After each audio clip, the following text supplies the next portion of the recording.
It is the Orthodox Orchestration, brothers and sisters, of the principles found in the gospel of Jesus Christ that is necessary for human happiness.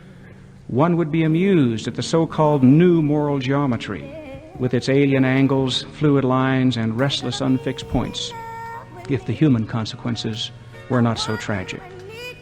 Insofar as he has it, where does man suppose he gets his inborn sense of righteous indignation anyway?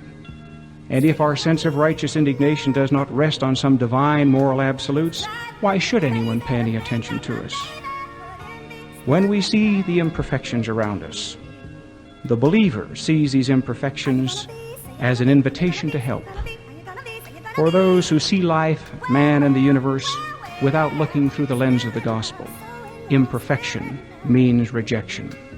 As one wise writer observed, when a man hates himself, how can he stomach the imperfections of society? Where better can we begin to learn to cope with the imperfections and individual shortfalls than in the family? Where can we learn better how to forgive, how to love, and how to cope with our failures than in the home? Strategically speaking, the choices are clear: family or anomie.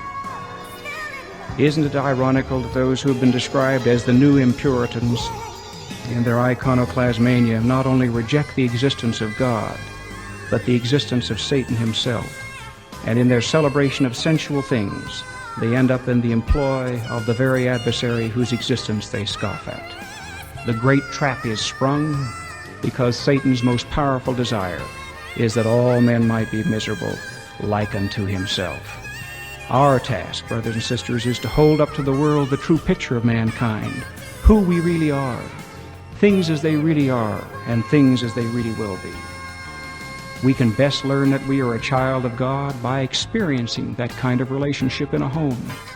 We can best learn in a home that we are important, that we matter, and that there are at least a few above us.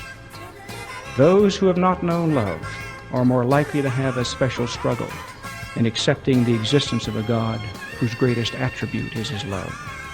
Those who have not known forgiveness are more apt to have difficulty forgiving others. Those who have never had to be accountable will have greater difficulty learning to be accountable themselves, and are apt to be more shrill in their demands about the accountability of others.